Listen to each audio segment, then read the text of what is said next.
Well, here's some fun breaking news. Fox News was exposed and humiliated in newly unredacted court filings in the lawsuit brought by election technology firm Smartmatic against Fox for allegedly defaming them by spreading Donald Trump's 2020 election lies. And it gets pretty damn juicy. But before we unpack all that, if you end up liking this video and you want to support the channel, please be sure to hit the like, subscribe, and alert bells before you go.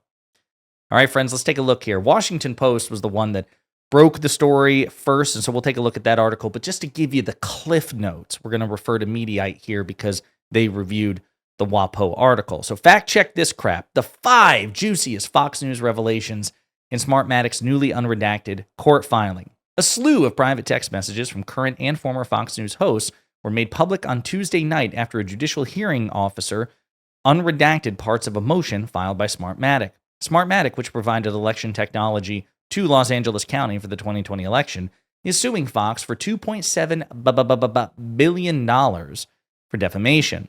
After the 2020 election, Donald Trump falsely alleged the contest had been rigged against him. In the ensuing weeks, some Fox News hosts and guests echoed those claims and signaled out Smartmatic and Dominion voting systems for having played a role in getting President Biden elected. In 2023, Fox settled the defamation lawsuit brought by Dominion for $787.5 million. Smartmatic's motion was filed in late April, but only now are many of the texts, from Fox News employees in it public after being recently unredacted. The unredactions were first reported by the Washington Post on Tuesday night. So we'll take a look at that. And you can see the headline right there. Jeanine Pirro bragged about helping Trump and the GOP while a Fox News host. So much fair and balanced. Here are the 5 juiciest revelations from the filing. Jeanine Pirro bragged about helping Trump and the Republican Party. Jeanine Pirro, a former Fox News host and current U.S. Attorney for the District of Columbia, bragged about helping Trump and the GOP despite Fox's prohibition on hosts getting involved in politics. I'll say that again. Believe it or not, Fox apparently has an on-paper prohibition against about its hosts getting involved in politics. Quote, I work so hard for the party across the country, Pirro told then Republican National Committee Chair Ronna McDaniel in a text message in September 2020. At the time, Pirro hosted Justice with Judge Jeanine. Quote, I'm the #1 watched show on all news cable all weekend. I work so hard for the president and the party. So again, violating this Fox prohibition by she's saying, it's not just in my private capacity do I work hard as a Republican. In my capacity as a Fox News host, I work hard for Trump and the Republicans. Interesting. The filing also reveals that Pirro hoped to secure a pardon for her ex-husband, Albert Pirro, who was convicted of tax evasion and conspiracy. Trump eventually granted him one. Pretty crazy, pretty corrupt, pretty shady. Pirro called Fox News colleague Sean Hannity an, quote, egomaniac and said he used Trump's private bathroom in the Oval Office. That does sound like Sean Hannity. Sean Hannity does seem like the type, I should just note, who would go take a shit in the president's private bathroom, probably out of a sense of entitlement. In another text message from October 27, 2020, Pirro accused Sean Hannity of being an, quote, egomaniac and cited Hannity's behavior at the White House. Hannity, quote, stormed in like he owns the place, throws his papers on the press desk and says, you don't mind if I use your private bathroom, and walks into the bathroom within the Oval and uses it. Looks at me and says, I got to talk to him. It's all about him, period. No one else matters, end quote. Pretty ridiculous, pretty cringe, pretty embarrassing. Textbook Sean Hannity. I totally buy it. Pirro's own producer told her to cool it on election fraud allegations. Pirro's producer at the time was Jerry Andrews, who warned the host against making claims of election fraud. Quote, you should be very careful with this stuff and protect yourself given the ongoing calls for evidence that has not materialized, Andrews told her. So her producer tried to save her, but hey, these claims have no evidence whatsoever. Tread lightly. Later, Pirro became incensed when Fox News declined to air the November 7th episode of her show. Earlier that day, the election was called for Biden several days after Election Day. She responded by texting Hannity. Quote, I'm tired of the censorship and I'm embarrassed by how they called this election, she wrote her colleague. Hannity responded by trying to placate her. Quote, Fox News promoting you every 5 seconds. It's hilarious, he texted. So she was triggered and went on this all caps rant saying, how dare Fox News tell the truth? And announced that Joe Biden kicked Donald Trump's ass in the election. How dare they? Jesse Waters said that Fox, quote, going, quote, all in on election fraud claims would be a ratings bonanza. I also buy this. This is textbook Jesse Waters. Quote, think about how incredible our ratings would be if Fox went all in on Stop the Steal. Jesse Waters texted Fox's Greg Gutfeld in December 2020 as Trump was ramping up his efforts to overturn the election. In a text the day after the election, Waters expressed concern about audience backlash after Fox was the first network to call Arizona for Biden. Quote, there's an audience uprising versus Fox like I've never seen, he texted a producer. A producer at the network told Waters that, quote, you cannot, under any circumstances, cast doubt on the election because, quote, the powers that be are not having any of it. On the same day, Waters texted Fox colleague Pete Hegseth, who is now Secretary of Defense. Quote, by the way, did you get the memo about not saying fraud? Waters asked.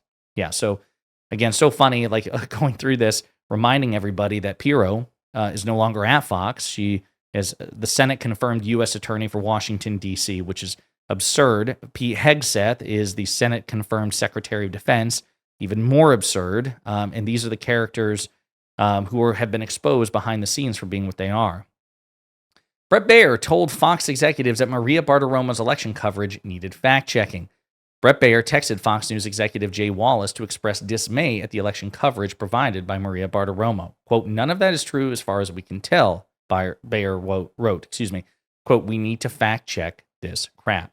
So those are the 5 juiciest revelations from the unredacted Smartmatic files. Again, first reported by the Washington Post. And we'll read a little bit here, but again, I just want to remind everybody, we did a video yesterday about Newsmax, an even more right-wing network than Fox. And by the way, we learned from the Dominion Fox lawsuit that was settled again for an historic $787 million that Fox executives, including Bret Baier, and personalities, executives and personalities like Bret Baier, were concerned about audience backlash and the right-wing Trump-supporting audience of Fox News leaving to go to networks like Newsmax because Fox was regretfully, in their minds, and reluctantly telling the truth about the election. How dare you tell us the truth when that's not what we want to hear? So we'll go to Newsmax, who will tell us what we want to hear instead.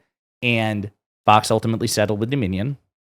And yesterday, it was reported that Dominion, or the day before, but we did a video about it yesterday, Dominion and Newsmax settled their lawsuit, and Newsmax had to pay $67 million to Dominion. And then last year, Newsmax paid $40 million to Smartmatic. So Newsmax had to settle with both Dominion and Smartmatic. Fox had to settle with Dominion. And now this, again, is the Fox versus Smartmatic. As far as I'm aware, this is like the final battle of the networks and the 2 election firms. So Jeanine Pirro bragged about helping Trump and GOP while a Fox News host. The former Fox host complained of censorship by Fox over her coverage of the 2020 election, according to newly unredacted documents in the Smartmatic defamation case. Pirro, then a weekend host on Fox News, told the chairman of the Republican National Committee in a September 2020 text message that she was determined to aid Donald Trump and the Republican Party, despite the network prohibiting on-air personalities from political involvement. And again, it reads what we read in the Mediaite article. Smartmatic compiled previously unreported text messages and emails between Fox employees, along with comments made in sworn depositions, in an effort to persuade the judge in the long-running case to rule in his favor. Smartmatic's motion was originally filed in late April, but a judicial hearing officer decided only recently that many of the redactions obscuring parts of the original filings should be removed. Smartmatic is arguing that hosts and executive at Fox knew claims that the voting company technology had rigged the election in Joe Biden's favor were false, but allowed them to air to maintain the network's support with pro-Trump viewers. Fox News, which filed its own motion for summary judgment, has denied that it defamed Smartmatic and said its hosts were merely covering, without endorsing, newsworthy claims of election fraud made by the president's associates.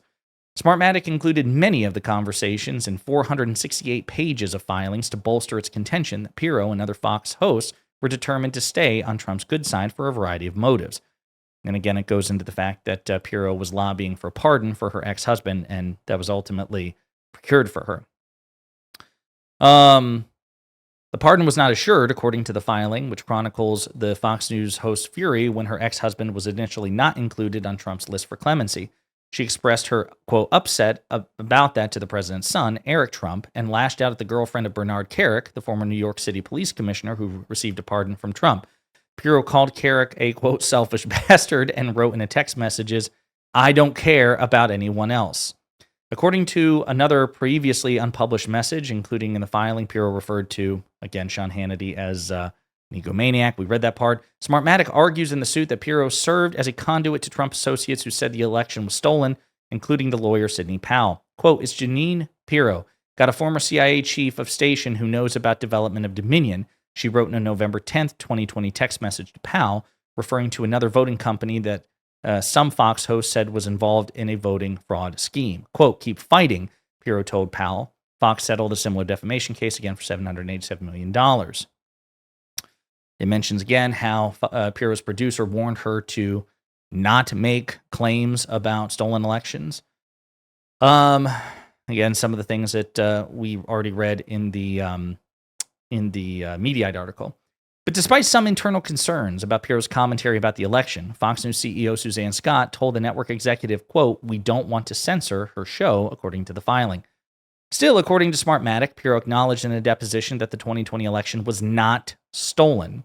She agreed that the election was, quote, fair and free, and that Smartmatic, which provided election technology to Los Angeles County, did nothing wrong. Quote, I believe that there's been no showing that Smartmatic engaged in any problems, she said, according to the filing, which also cited her as answering, quote, I do, when asked by Smartmatic's lawyers whether she believed Biden was, quote, legitimately elected. An email sent to a press account for Pirro's office seeking comment was not returned. Fox never corrected its coverage of Smartmatic or acknowledged particular mistakes, Smartmatic noted. Quote, the evidence shows that Smartmatic's business and reputation were badly suffering long before any claims by Donald Trump's lawyers on Fox News, and that Smartmatic grossly inflated its damage claim to generate headlines and chill free speech, Fox News said in a statement on Tuesday. Quote, now in the aftermath of Smartmatic's executives getting indicted for bribery charges, we are eager and ready to continue defending our press freedoms. The filing also includes, that's again a statement from Fox News, the filing also includes newly public comments made by other Fox hosts, including Jesse Waters and Maria Bartiromo. In a deposition that included Smartmatic's court filing, Bartiromo said, quote, no, when asked whether Fox owes Smartmatic an apology for its coverage. Quote, I think Fox did an excellent job of reporting on what was going on at the time. I am certainly very proud of my work. In a December 2020 message with Fox News host Greg, and again, it just goes into the Jesse Waters thing, which we read already. In a message sent via the messaging app Signal and cited in the document, Bartiromo told Powell, quote, Sydney, we must keep you out there. Referring to then Fox News host Lou Dobbs, she added, quote, Dobbs is considered very opinionated. I am news. She then told Powell, quote, I'm very worried. Please overturn this. Bring the evidence. I know you can. Bartiromo also told Rudy Giuliani, who was part of Trump's legal team, quote, I want you to overturn this. So again, seemingly violating Fox's prohibition about political involvement. The filing, like the motions made by Dominion 2023, showed that many Fox hosts were concerned about audience backlash after Fox was the first network to call the state of Arizona for Joe Biden on election night in 2020. And again, it goes on like this. But folks, this is pretty bad. It's pretty bad for Fox News, it seems. Scott, let's see. Quote, I believe Biden won fairly, Scott said, according to the filing. Quote, but I also believe Trump was making these allegations and we would let that play out. And I believe, again, that's a reference to CEO Suzanne Scott. So there you have it, folks. Again, I don't know what's going to happen here. It's simply because Dominion managed to secure a landmark defamation settlement from Fox News doesn't automatically mean that Smartmatic will be able to do the same. But I am definitely fascinated to see where this goes. And it seems like these are pretty damning indications by Fox News personalities that they knew what they were saying was total bullshit. So I would not be surprised if this goes along a similar trajectory to the Fox Dominion settlement, but we will definitely be tracking it. In the meantime, let me know what you think in the comments.